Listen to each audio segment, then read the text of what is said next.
Thanks everyone, and yeah, let's talk about what an IoT in a hygiene and health company actually means.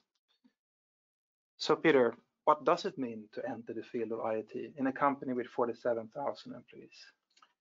It means change. It really does. But maybe we should say something about the company itself first. We are working both in Essity. We are a leading global hygiene and health company, present many countries across the globe.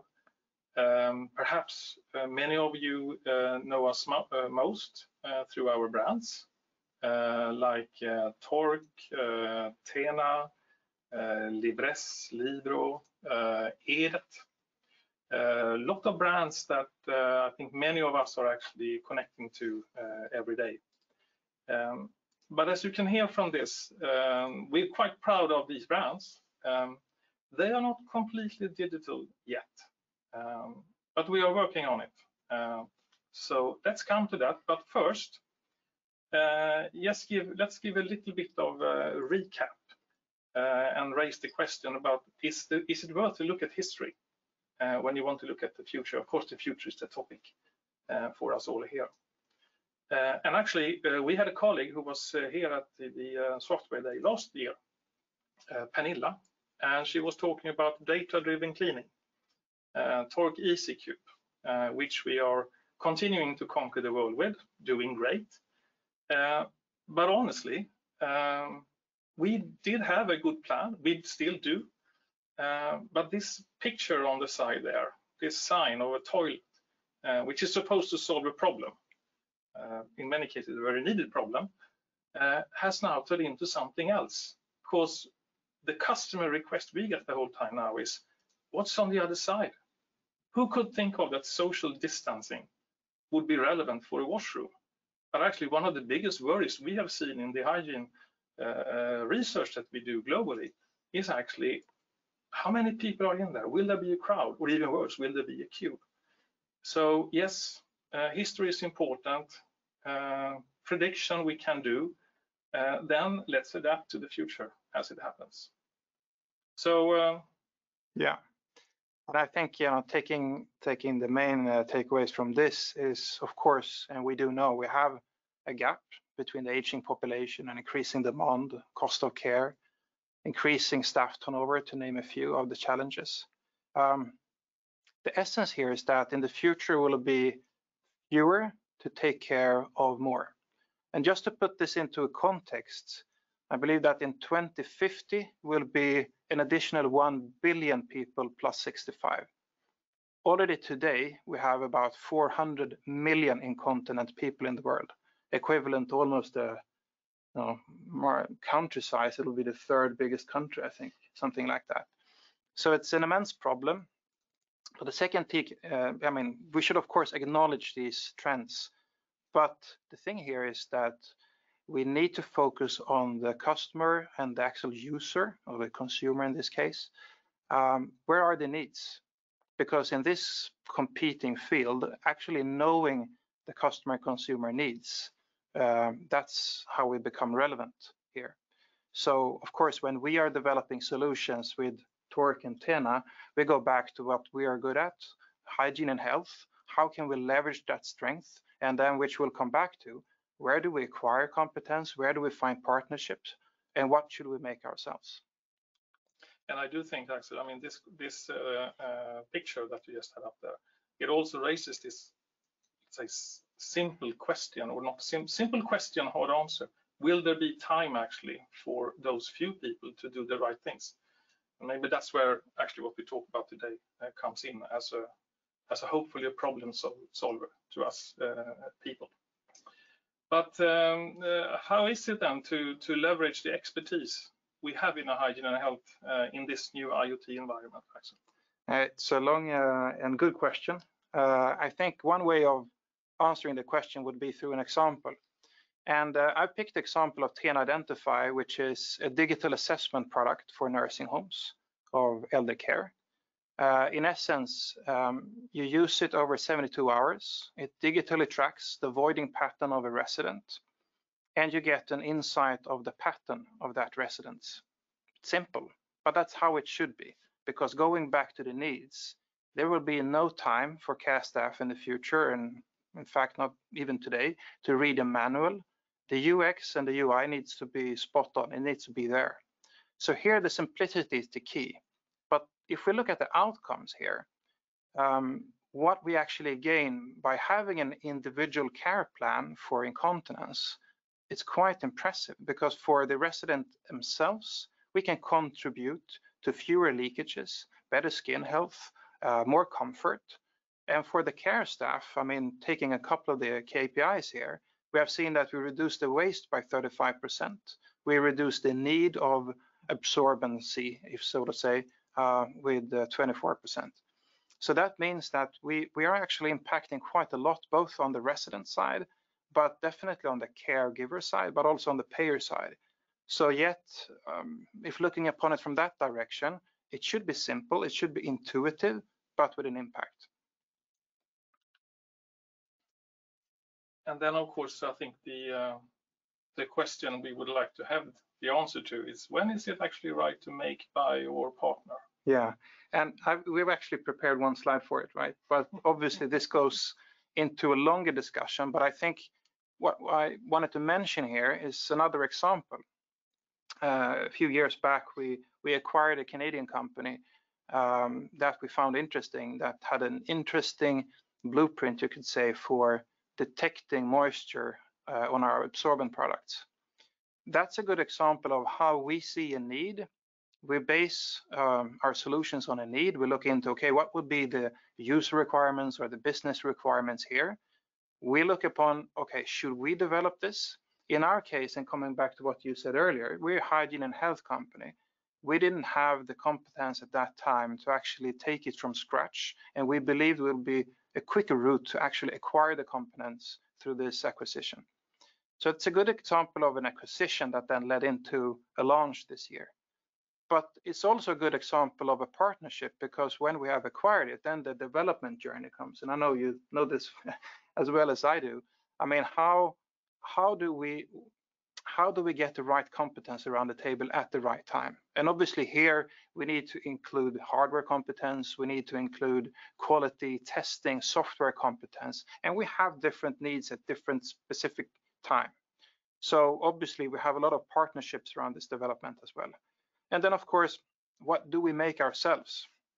Well, I think coming back to what we're good at, one thing is that, you know, given the size, we have the scale to actually provide support, training, supply, logistic, payment systems, and so on. Let's leverage that. And also, of course, the scale of entering the MDR with some velocity. And well, I cannot resist, but I think what we're doing here is also expanding, coming back to the relevance, because we see that there's a shift from nursing home care into more home care, depending on the region in Europe or other parts of the world, obviously. But this is also how we address this growing, let's say, segment of caregiving relatives, and looking into becoming relevant also for them, which is often a quite tough situation where you as a caregiving relative are suddenly thrown into becoming a caregiver, and you know, quite frankly, nothing about it. So how can we support without providing a manual? How can we support, but you know, by your fingertips, sort of? I can go on for hours, but I'll actually skip here. I can very much relate to that situation, yeah. Axel. So I look forward to the support. Okay, thanks. But Peter, I know you know, one of your main questions here would be how can data provide value? We know it can, but without feeling observed. Yeah, and I think this is a topic, having worked with this for quite some years, I recognize that this is normally the topic that always comes up first in the internal discussions. You come with some proposal relating to a service based on data that's going to support some kind of, let's say, group out there. And my experience would be that one of the first questions you get internally from upper management is, oof, we can't do that. I mean, they're going to feel observed. It will hurt the brand and all of these things. So what can you do about that? Because I think that's a very common question. I think one thing you can do from the very, very beginning is actually to find a big problem. This will result in some kind of change. So it needs to be a big problem, so it kind of makes the effort worth it. I'm going to take one case example here that where we then for quite some years have been working both together with technical partners and also then together with the Sahlgrenska University Hospital here in the city and Innovationsplattformen, and trying out ways of battling this problem with healthcare associated infections. It's a big problem. 140,000 people die every year, Europe, North America. Every one of us that gets admitted to a hospital has the risk of getting this healthcare associated infection, meaning an infection you did not have when you were admitted. It's something you get while you're in the hospital. And there's also a lot of money involved. And when you bring those big things down to some of the realities, we know actually that the reporting situation around the world is that there is excellent hand hygiene in all places in the healthcare sector. At the same time, we know that bad hand hygiene is one of the key reasons for healthcare associated infections. So how can you deal with this? How can you work with this? And there is where, and maybe as you have noticed, being hygiene nerds, we have no democracy around the clicker. So Axel, could you click perhaps in these days? Here, just to show you one example then on the technical side, how we have combined, let's say, fairly advanced indoor positioning, creating hygiene zones in a patient room according to the WHO guidelines on when and where you should do proper hand hygiene, and connecting that with kind of our key knowledge, which is about sanitizing and dispensers and these things, and bringing those two things together, where someone is, what that person has been doing just before, did someone sanitize their hands or not, gives us a automatic compliance piece when it comes to hand hygiene. That's a technology. And it's not quite different to what we were speaking earlier about the TENA solutions, because being able to react on data, on facts, allows, in some cases there are cleaning staff, in some cases there are nurses, in some cases there are caregivers in a nursing home, but actually knowing when to do different things. We have seen in different surveys that it provides also sort of an emotional benefit of feeling that you're doing a good job. Because it's easier, and we have it too. I mean, efficiency is a part of it, but sometimes emotional benefits are, coming on the side. But that's really also important when we speak about staff turnover. How can you empower the staff of actually them doing a good job as well as getting better outcomes? So, yeah. Yeah, truly so. I think a common theme here is actually really in the future. We saw earlier that I think will definitely happen. Will there be time enough to do a good job? And we will need support for that. So in this situation here, and where we have now been piloting on and testing for more than 2 years, we have been very much focused not on the technology, but actually on the healthcare worker, the person that we are there to support and to help. And we can see that actually with this kind of data presented in the right way, there is a significant increase in hand hygiene compliance, and therefore better patient care. And it's done in a way that supports the way of working that already exists. We can also see that, for instance, giving feedback on hand hygiene to individuals, of course for your eyes only, is a way of actually making everyone a bit better. And that's really, it's all about relatively a little bit better, because these people are doing a great job already. So we're there to support, and I think that's the key message. Then how do you actually do this in a way that doesn't feel anyone observed or controlled? You have to be very, very clear on that we are here to help you, and it's nothing else than simply that. Simply said, not so easy to do. And actually, I'm stealing something from a slide coming later on, but just to tag on that, when you go out and try with the customers, they will actually tell you if you're right or wrong. Because, I mean, one of the challenges that comes with scale is how do you preserve the agility, or how can you be quick to market, where at the same time you have processes and things like that. Perhaps we should have this discussion on the next slide. But yes, but I think, I mean, that's well, obviously now taking the one of these points, but I think it is so important to go out as soon as possible to try with customers, because there are so many reasons on the paper, at least, to not do it. You can always iterate one more extra step. You can always think a little bit more, you know, will this fly? You can make another test or in a project, but the customer will tell you if you're right or wrong. And also, then you will have actually the time to act on customer feedback. And that's actually, you know, given it's a software development day, I mean, that's your true backlog, right? Because if they tell you this and this and this is how we perceive it, that's what you need to act on. So go out there and try with customers. Yeah, and I do think most of us would say that, of course, we are customer centric, and we've been saying that for many, many years. But if you really scrutinize yourself and your doings and so on, I mean, the customers, and let's really think of those who actually should see the end benefit of what you're delivering, they will be very frank, honest to you, and you need to listen carefully to what they say, because that's normally the very best way of delivering something valuable in the end. And that's not at least relevant for us then, being in a very big company, product oriented, and we have our great benefits, but sometimes you need to cut the process and yes, get out there and really try and learn and adapt.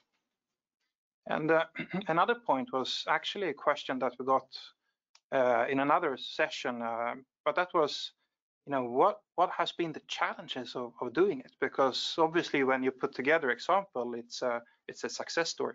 But of course, we also have challenges, and I think you know, we were reflecting on it before, and a couple of the key challenges here is acknowledging the change management part of it. I mean, we have a change management part internally. We are driving something which is partly new business. It's a different way of selling services than selling products. Quoting you, by the way, but it's true. I mean, we have internal change management part, but we also have, of course, external or change management by the customer side.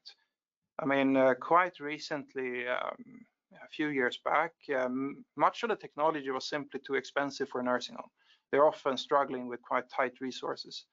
In my opinion, I mean, we're getting closer to where a lot of the technologies and infrastructure are both ready, but at the price level where it becomes relevant.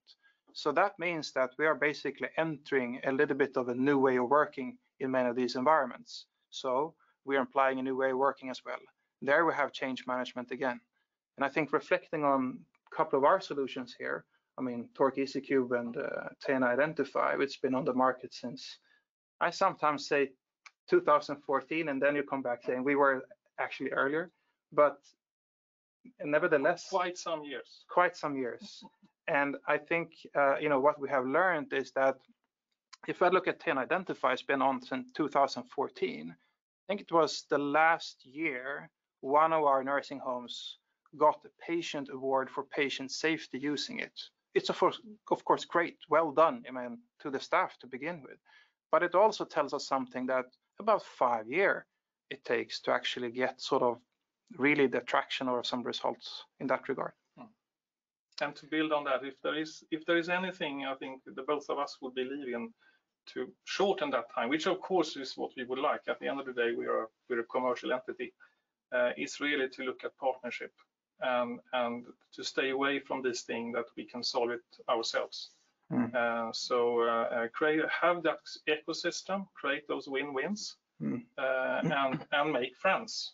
Yeah, that's clearly the way forward for success. And that's is almost opening another session, but I think in one of the slides we said that, you know, one of the observations that we have done is that we're going from a linear value chain to an ecosystem where any to any. I think, I mean, in a previous session we also heard Uber as a good example of a gig economy, and that we have more of an ecosystem of providers.